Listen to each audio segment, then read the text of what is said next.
Parents, when did your child's partner win you over? I despised Marcus from the moment my son introduced him. Not because he was a man. I'd suspected Ryan was gay since high school, but because Marcus was 15 years older, drove a car worth more than our house, and had the polished charm of someone who'd never heard the word no. He's just using you, I told Ryan after their third date. Men like that don't commit to 23-year-olds unless they want something. Dad, stop, Ryan pleaded. You don't even know him. My wife Sarah tried to mediate. Give Marcus a chance, Tom. Ryan's smart, but I'd seen too many young people manipulated by wealth and status. As a high school counselor for 20 years, I'd watched that story play out repeatedly.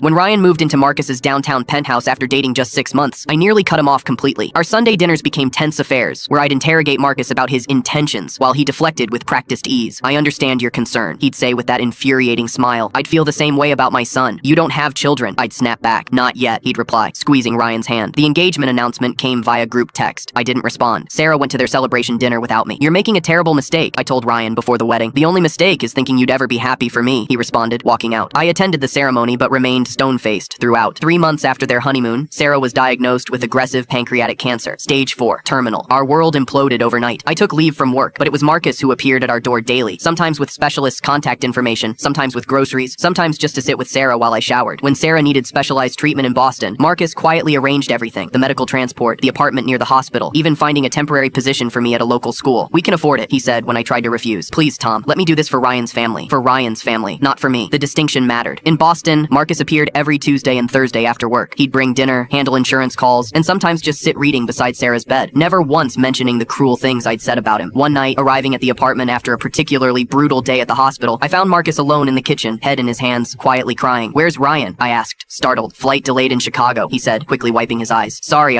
Sarah reminded me of my mother. Same laugh. She died from breast cancer when I was 15. The practiced charm was gone. For the first time, I saw just a man, grieving, vulnerable, human. She liked you from the start, I admitted, sitting across from him. She's easy to like back, he said simply. When Sarah died 3 months later, it was Marcus who helped me write the obituary when words failed me. Marcus who coordinated with the funeral home while Ryan fell apart. Marcus who sat beside me at the service, passing tissues without comment. After the funeral, going through Sarah's things, I found a letter she'd written me. Among her final thoughts, Marcus loves our son the way you loved me. Completely. See it before it's too late. 6 months after we lost her, Ryan and Marcus invited me to dinner. I arrived to find them nervous, exchanging glances throughout the meal. We wanted to talk to you first, Ryan finally said, before telling anyone else. We're adopting, Marcus said. A baby girl. She'll be born in May. We'd like her to call you Grandpa, Ryan added, his voice uncertain. I looked at Marcus, really looked at him, and saw not the polished predator I'd invented, but the man who had held our family together when I couldn't. The man who loved my son enough to endure years of my suspicion without complaint. I'd be honored, I managed to say. Marcus reached across the table and squeezed my hand. Sarah would have been an amazing grandmother, he said softly. She would, I agreed, but she'd be happy knowing her granddaughter has 2 fathers who love each other the way we did. And for the first time since losing her, I felt Sarah's approval wash over me.